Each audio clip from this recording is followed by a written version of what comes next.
আজকে আমি আর তৃষিত রেডি হয়ে গেছি। তো আজকে আমরা যাব একটু কেনাকাটা করতে। মা অনেক দিন ধরেই বলছিল যাওয়ার কথা। এই বাড়িতে যেহেতু বেশি কয়েকটা ড্রেস নেই আমার, তাই মা বারবারই বলছিল যে এবার ছুটিতে আসলে যেন আমি গিয়ে কিছু জামা কাপড় কিনে নিয়ে আসি।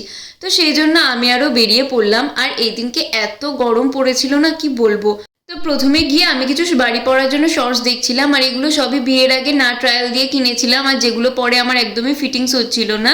তো এরপর আমি কিছু জিন্স আর টপ ট্রায়াল দিচ্ছিলাম, যেগুলো প্রত্যেকটাই তৃষিতের খুবই পছন্দ হয়েছিল আর আমারও খুব ভালো লেগেছিল, তাই সবগুলোই আমি রেখে দিয়েছিলাম এখান থেকে। তো তারপর কেনাকাটা করে বেরিয়ে আসি, আর বাইরে দেখি সুন্দর সুন্দর চুড়িদার বিক্রি হচ্ছে।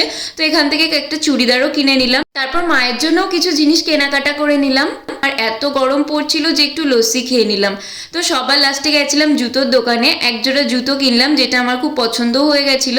তো এরপর বাড়ি ফেরার পালা। ফেরার সময় একটু বাড়িতে দাঁড়িয়েছিলাম, তো তখন মা আমাদের জন্য বানিয়ে দিল চুরমুর।